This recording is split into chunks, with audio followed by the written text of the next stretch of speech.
Abra sua Bíblia no texto que foi lido essa noite, Evangelho de São João, capítulo 4.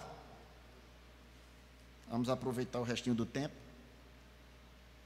Permitam ler o texto mais uma vez, irmãos, porque o texto central desse capítulo está no versículo 42. Diz assim a palavra do Senhor: E entretanto os seus discípulos lhe rogaram, dizendo: Rabi, come. Porém ele lhe disse: Uma comida tenho para comer que vós não conheceis. Então os discípulos diziam uns aos outros: Trouxe-lhe porventura alguém de comer? Jesus disse-lhes: A minha comida é fazer a vontade daquele que me enviou e realizar a sua obra. Não dizeis vós que ainda há 4 meses até que venha a ceifa? Eis que eu vos digo: levantai os vossos olhos e vede as terras, que já estão brancas para a ceifa. E o que ceifa recebe galardão e ajunta fruto para a vida eterna. Para que, assim, o que semeia como o que ceifa, ambos se regozijem. Porque nisto é verdadeiro ditado: um é o que semeia e o outro é que ceifa. Eu vos enviei a ceifar onde vós não trabalhaste. Outros trabalharam e vós entraste no seu trabalho. Muitos dos samaritanos daquela cidade creram nele, pela palavra da mulher que testificou: Disse-me tudo quanto tenho feito. Indo, pois, ter com ele os samaritanos, rogaram-lhe que fizesse com eles, que ficasse com eles, e ficou ali 2 dias. E muitos mais creram nele, por causa da sua palavra, e diziam à mulher: Já não é pelo que disseste que nós cremos, porque nós mesmos temos ouvido e sabemos que este verdadeiramente é o Cristo, o Salvador do mundo.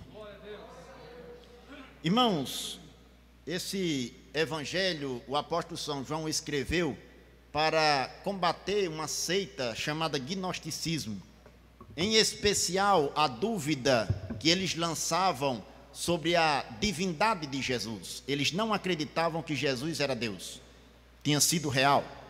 E João, ele escreve justamente por causa do anseio das igrejas da Ásia, em especial a igreja de Éfeso.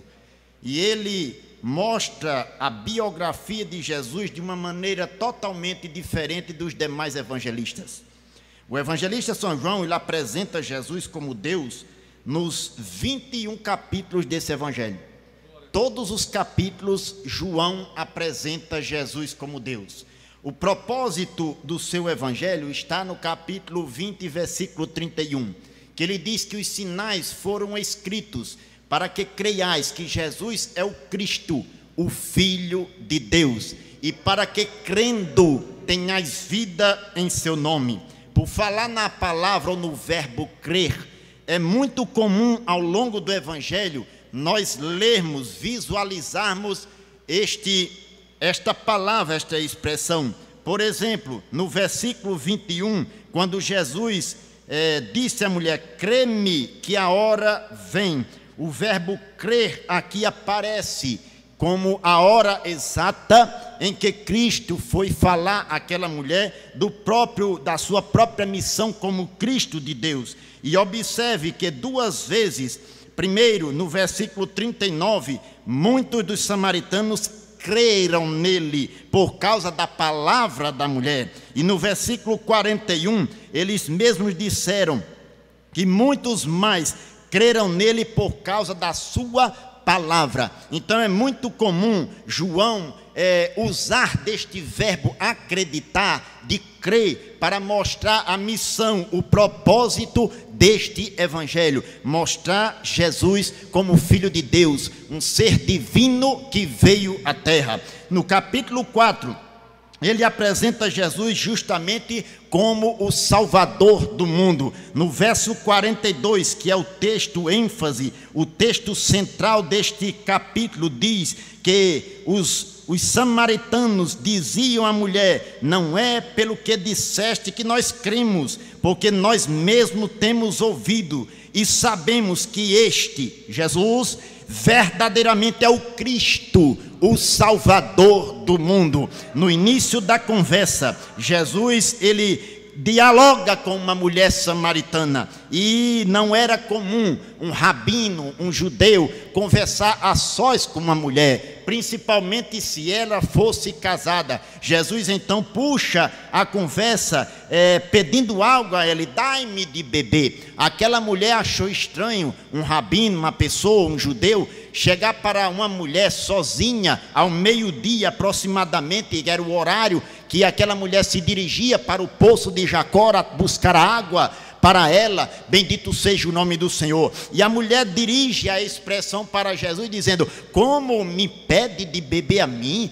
que sou mulher samaritana? Ora, irmãos, havia uma discussão, um termo em que os judeus chamavam de samaritano como algo pejorativo, porque João esclarece no versículo 9: os judeus não se comunicam com os samaritanos. Isso veio lá da invasão da Assíria. No segundo livro dos Reis, capítulo 17, fala no versículo 24 que estrangeiros o rei da Síria colocou para miscigenar a raça. Por isso que os judeus não se comunicavam, apesar de serem seus irmãos, porque Samaria já tinha sido capital do reino de Israel antes da divisão.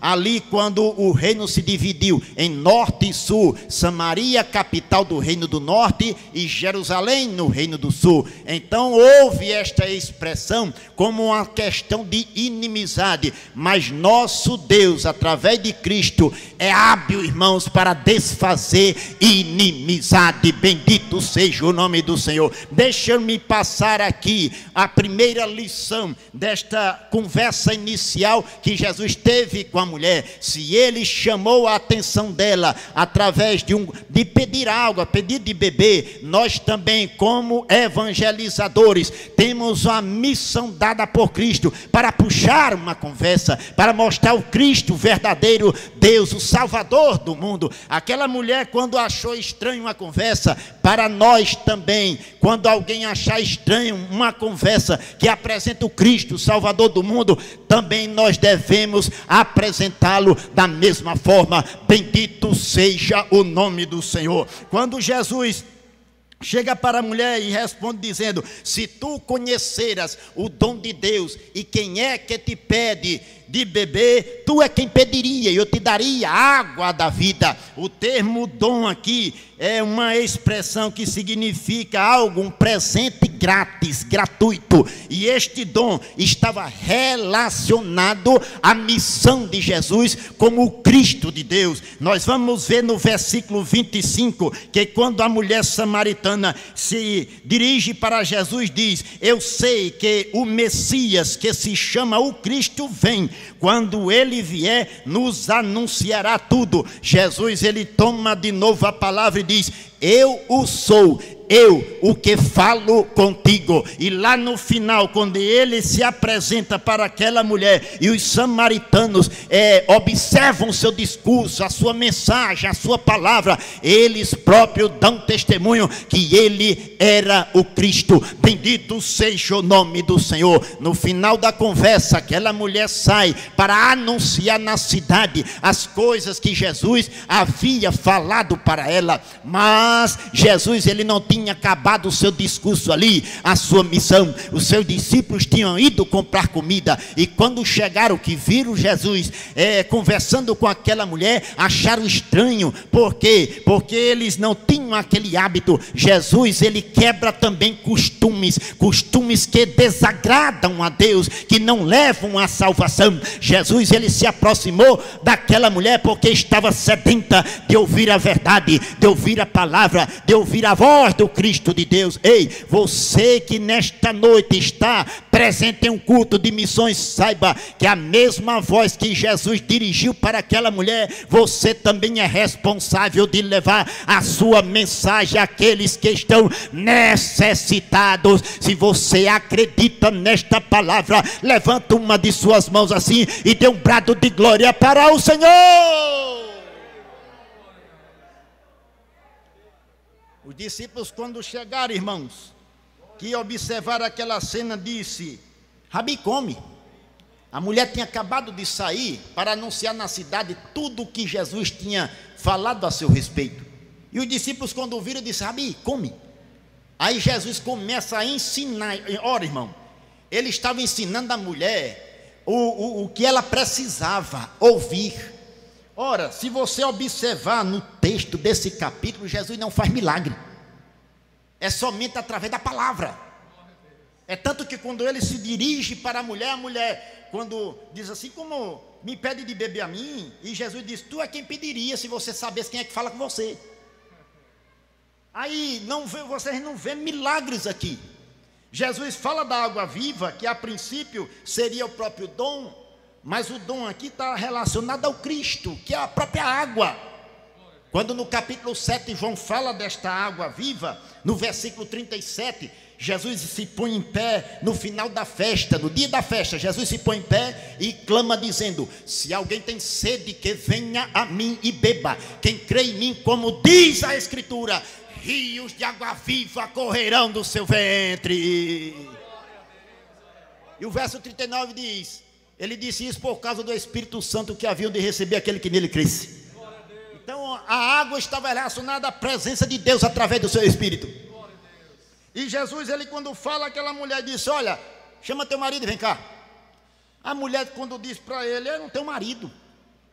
Aí Jesus disse: tu tiveste já 5, nenhum era teu, e o que tem agora também não é teu. Aí a mulher se espantou com aquela expressão, descobriu o seu coração, o seu anseio, porque tem gente, irmãos, que pensa que pode esconder pecado de Deus. Aquela mulher estava escondendo a sua vida, mas Jesus, que conhece o profundo e escondido, conhece o coração do ser humano, quando disse: o que tem agora não é teu, tu tivesse 5. Aquela mulher, quando observou aquilo, disse: ei, eu vejo que és profeta, pregador, vejo que és um mensageiro de Deus, um profeta. Jesus ficou conhecido também como profeta, irmão. Quando ele cura, ou melhor, quando ele ressuscita o filho da viúva de Naim, no capítulo 7 de Lucas, versículo 11 em diante, vou citar o verso 16 por causa do tempo, 16 e 18, quando Jesus cura, que entrega a mãe do menino, ao povo da cidade se maravilha e diz: um grande profeta se levantou entre nós e Deus visitou o seu povo. Jesus era conhecido como profeta, o pregador. Jesus, quando observa aquela cena e diz como é a verdadeira adoração que deve acontecer, você vê que a adoração, ela envolve o Pai, o Filho e o Espírito Santo. Ela estava ensinando a mulher que Deus é Espírito e importa que os que o adorem em Espírito e em verdade. No verso 23, os verdadeiros adoradores adorarão o Pai em Espírito e em verdade. O que eu acho interessante é que os tradutores da Bíblia, no literal, traduziram a palavra Espírito com E maiúsculo, dando a entender de quem adora a Deus tem que estar espiritualmente ligado com o Espírito Santo. E em verdade, porque em João 14,6 é uma das verdades da singularidade de Jesus, que Jesus, ele é a verdade. Então, para adorar o Pai, só se adora através da presença do Espírito. E através da presença do Espírito você escuta a verdade, porque a verdade é Jesus de Nazaré. É Pai, Filho, Espírito Santo presente na adoração. Se você veio aqui adorar esta noite, saiba que a presença de Deus, a fartura de alegria.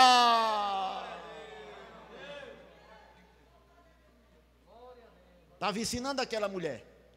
Mas os discípulos que eu falei agora há pouco, os discípulos chegam, a mulher sai. Os discípulos tiveram temor de conversar com Jesus a respeito do que ele estava conversando com a mulher. Acharam estranho. Ora, irmãos, uma mulher casada não era lícito na cultura judaica conversar com um homem sozinho. Mas aquela mulher não estava casada. E quando os discípulos chegaram, ele estava sozinho com ela, conversando.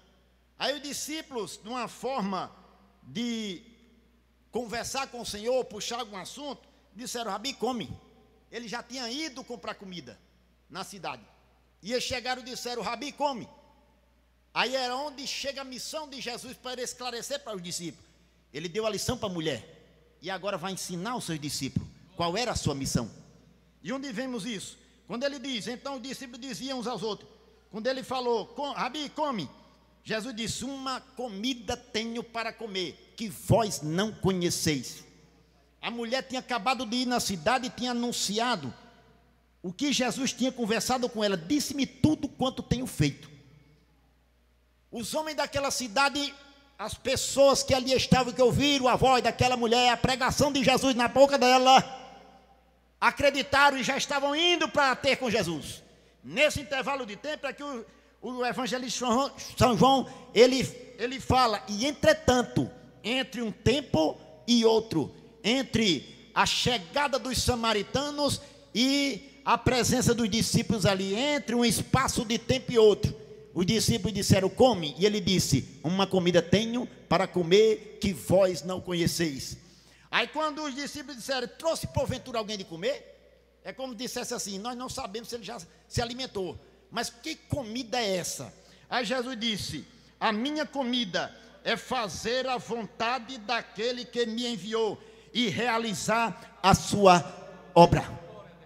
Nesse texto eu enxergo, irmão, a missão do Cristo, a missão do Filho de Deus. Primeiro, repita comigo: fazer a vontade de Deus.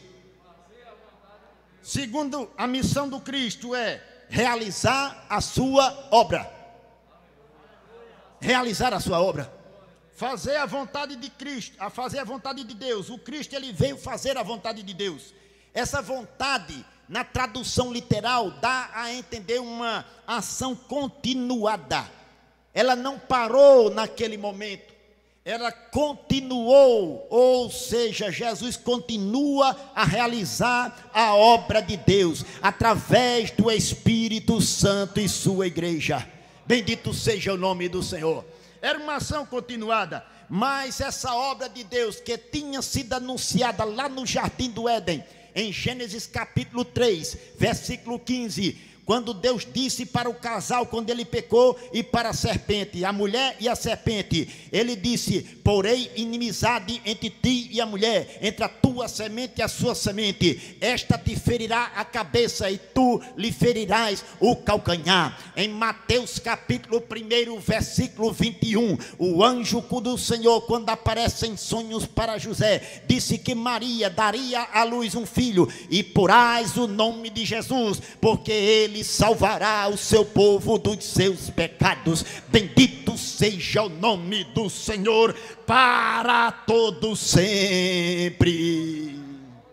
E como ele iria fazer a vontade do Pai, realizar a sua obra? Primeiro, fazer a vontade do Pai, ele tinha que vir aqui na terra. É por isso que o evangelista São João, ele inicia o prólogo do seu evangelho no capítulo 1. No princípio era o verbo estava com Deus, e o verbo era Deus. Esse princípio, irmãos, são a origem das coisas, logo no começo, é um princípio ativo. Deus fez todas as coisas por intermédio da palavra, e a palavra era o próprio Filho, presente na ação executiva de Deus, realizando a sua obra da criação. No princípio era o verbo estava com Deus, e o verbo era Deus.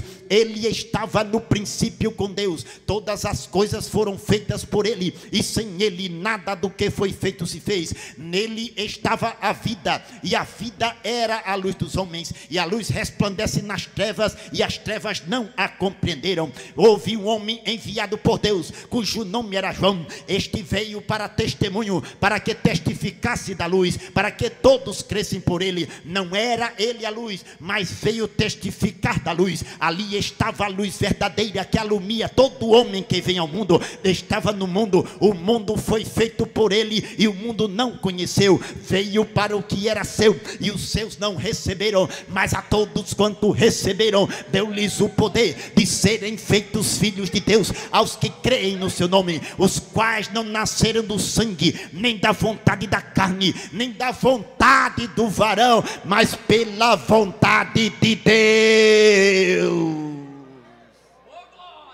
Fazer a vontade de Deus. Ele veio fazer a vontade de Deus para nascer da vontade de Deus, aquele que acredita. E o verbo se fez carne e habitou entre nós, e vimos a sua glória como a glória do unigênito do Pai, cheio de graça e de verdade. O verbo habitar, usado por João em 1,14 deste evangelho, tem o sentido de construir tenda, ou habitar debaixo de tenda. Ou seja, João ele pega uma expressão muito comum no Oriente para os beduínos no deserto.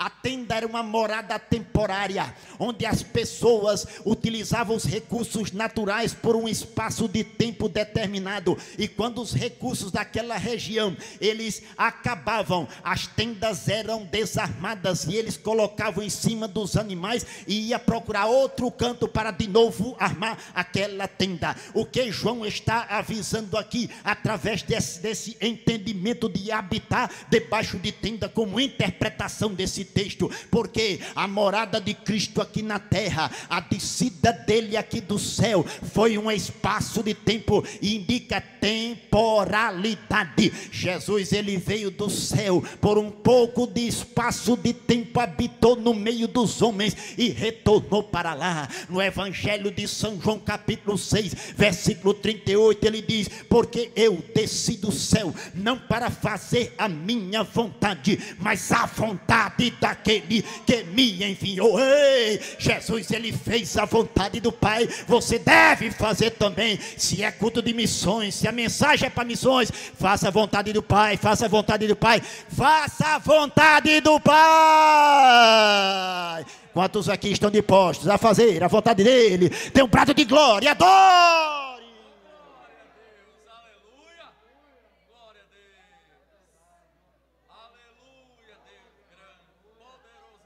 Adore ele, adore, adore, irmão, adore a ele. Ele desceu do céu. O tempo não nos permite, irmãos, para dizermos mais sobre como Jesus desceu do céu, mas apenas um sentimento eu gostaria de expressar, segundo o texto bíblico e segundo a revelação de Deus ao mundo através das Escrituras. Qual foi o sentimento de Cristo? Vim fazer a vontade do Pai aqui. Deus ele não devia nada a ninguém, não, o homem é que devia a Deus. Deus ele por livre e espontânea escolha, ele desceu do céu através do seu Filho. E Paulo ele vai mostrar qual o sentimento em que Deus ele teve através do Filho para descer do céu aqui e ficar no meio dos homens e habitar por um pouco espaço de tempo. Em Filipenses capítulo 2 versículo 3 ele diz: nada façais por contenda ou por vanglória, mas por humildade. Esse foi o sentimento expresso por Deus para salvar a humanidade pecadora: humildade. Nada façais por contenda ou por vanglória, mas por humildade. Cada um considere os outros superiores a si mesmo. Primeiro conceito de Paulo para a palavra humildade nesse texto é considerar os outros superiores a si. Foi o que Deus fez, considerar o homem superior a ele, irmão. Não estranha a pregação, foi isso que Deus sentiu para descer aqui na terra. Considerar os outros superiores a si mesmo. Segundo conceito, não atente cada um para o que é propriamente seu, mas cada qual também para o que é dos outros. Em outra palavra, em outra expressão, não atente para os seus próprios interesses, mas para o interesse alheio. Esse foi o sentimento de humildade que teve o próprio Deus. Viu a miséria do pecado humano e desceu aqui, tendo o exemplo do próprio Cristo Jesus. Olha o exemplo de humildade, que sendo em forma de Deus, não teve por usurpação ser igual a Deus, mas aniquilou-se a si mesmo, tomando a forma de servo, fazendo-se semelhante aos homens, e achado na forma de homem, humilhou-se a si mesmo, sendo obediente até a morte e morte de cruz. Pelo que também Deus o exaltou soberanamente, e lhe deu um nome que é sobre todo nome, para que ao nome de Jesus se dobre todo o joelho dos que estão nos céus, na terra e debaixo da terra, e toda língua confesse que Jesus Cristo é o Senhor.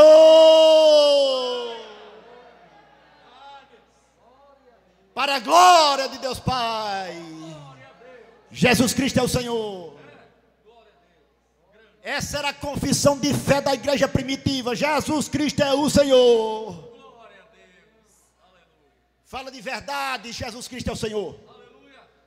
Primeira verdade, a palavra Jesus fala de sua humanidade. Segunda verdade nessa expressão, A palavra Cristo fala de sua missão, de sua unção, do seu ministério.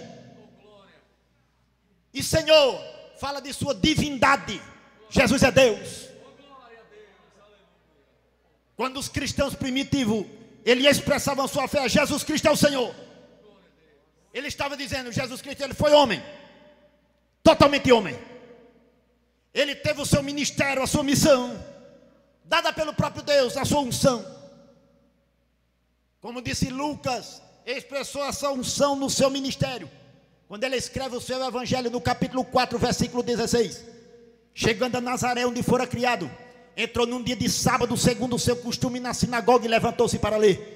E foi-lhe dado o livro do profeta Isaías. E quando abriu o livro, achou o lugar em que estava escrito: o Espírito do Senhor é sobre mim, pois que me ungiu para evangelizar os pobres, enviou-me a curar os quebrantados do coração, a pregoar a liberdade aos cativos, a dar vista aos cegos, a pôr em liberdade os oprimidos, a anunciar o ano aceitável do Senhor. Diz o texto, cerrando o livro, tornando a dá-lo ao ministro, assentou-se, e os olhos de todos na sinagoga estavam fitos nele. Então começou a dizer-lhes: hoje se cumpriu esta escritura em vossos ouvidos. Bendito seja o nome daquele que fez os céus e a terra. Jesus Cristo é o Senhor. Jesus Cristo é o Senhor. Jesus Cristo é o Senhor. Quantos têm certeza desta expressão de fé? Declare: Jesus Cristo é o Senhor. Jesus Cristo é o Senhor. Jesus Cristo é o Senhor.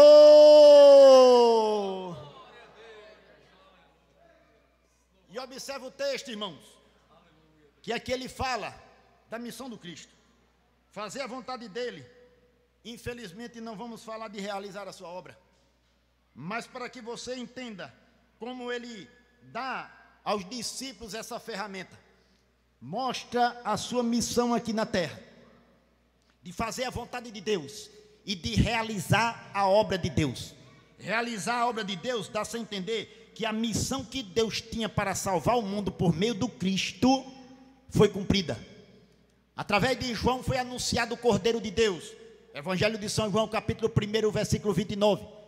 Versículo 28. João estava batizando às margens do Jordão, e quando viu a Jesus que vinha para ele, disse: eis o Cordeiro de Deus que tira o pecado do mundo. Era a missão do Cristo, tirar o pecado do mundo.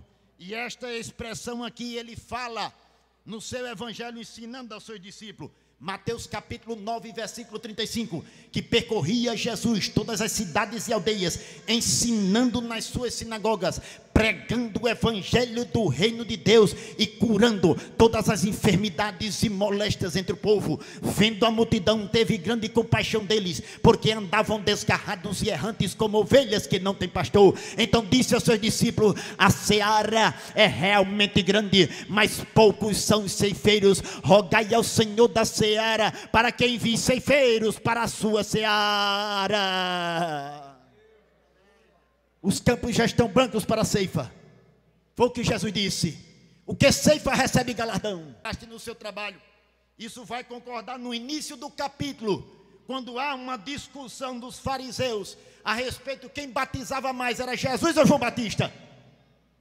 Aí ele vai esclarecer no verso 3, no verso 2, dizendo que Jesus mesmo não batizava mais, eram os seus discípulos. Porque os discípulos tinham entrado na seara dos outros. João Batista tinha anunciado o Cordeiro de Deus, que vinha outro depois dele. No final do capítulo 1 ele diz que está alegre, sendo o amigo do noivo, o amigo do esposo. João Batista se alegrou em ver o Cordeiro de Deus. E os discípulos agora estavam sendo instruídos por Jesus para entrar na seara, a seara dos profetas, a seara daqueles que pregaram a palavra. Ei, irmãos, o que é que eu tiro de lição daqui para encerrarmos? A mensagem nossa não é exclusiva. Alguém já pregou primeiro,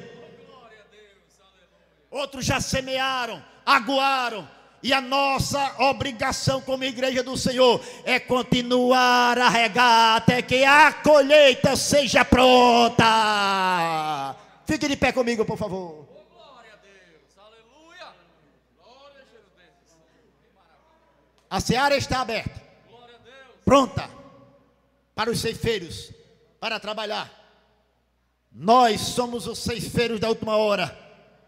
somos esses ceifeiros. A igreja do Senhor da modernidade começou com os apóstolos sendo instruído. A missão do Cristo ele cumpriu e a sua igreja está dando continuidade. Nesses dias difíceis que estamos vivendo, irmãos, estamos precisando mais do que nunca da presença santa do Espírito Santo para realizarmos a obra do Cordeiro. A seara não acabou, ela está madura para a ceifa, mas precisamos de ceifeiros nessa última hora. E esse ceifeiro sou eu e você, somos nós.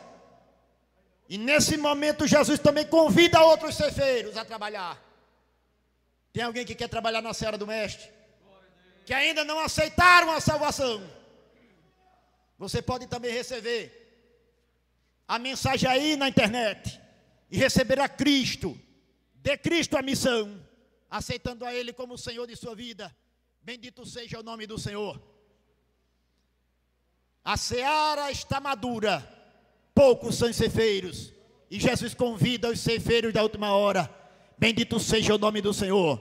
Cristo fez, realizou a sua missão. Uma igreja dos últimos dias tem que realizar a sua, dada por Cristo. Bendito seja o nome daquele que fez os céus e a terra. Eu e você somos convocados por Cristo para realizar a sua obra. Bendito Deus, eterno Pai Santo, Criador dos céus e da terra. Na Tua presença nós entramos em oração, meu Deus. Grato a Ti pela Tua palavra, meu Senhor, pela Tua presença. Abençoa, Senhor, todo aquele que ouviu a Tua palavra, Senhor, através da exposição neste lugar. Deus querido, salva, liberta através da mensagem pregada por meio da internet, meu Senhor. Alcança, meu Deus, os corações, as vidas, e convoca aqueles, meu Senhor, que estão parados a trabalhar na Tua obra. Deus querido, em nome de Jesus, te agradecemos por tudo, em nome de Jesus, em nome de Jesus.